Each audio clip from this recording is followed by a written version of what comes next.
jeltzailea, Eusko Alkartasuna, Ezker Batua eta Aralarrek erabakitze eskubidearen aldeko ekimen bateratu antolatu dute datorren urriaren 25-erako.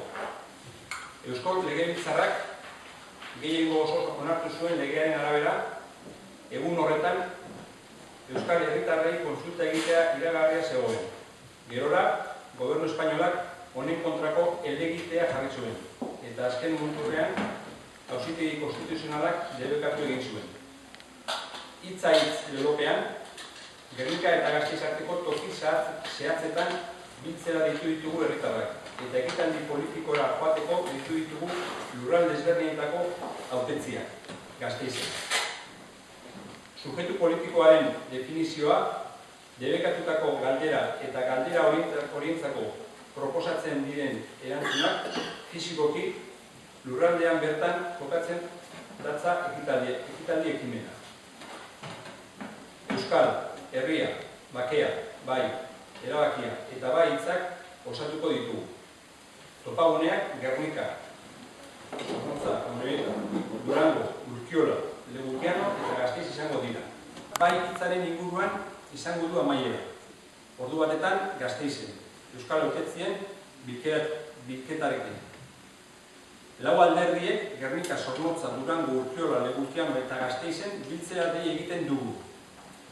Bilketen ondoren, 6 herri horietan Estrasburgoko giza eskubideen auzitegiaren antzeko Europako eta nazioarteko foro ezberdinetara jotzeko alderdiek martxan jarri duten ekimenaren aldeko firmak bilketekin jarraituko dugu.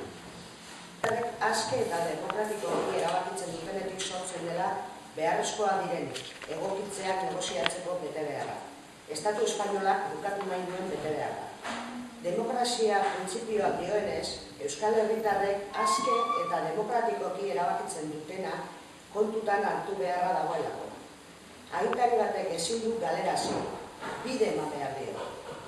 Estatu espainolaren erantzuna ezetz. Zuek ez daukazu eskubiderik izan da.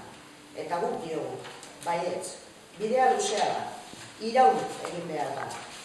Bada bidea bakoitzaren egitasmo politikoetatik haratago.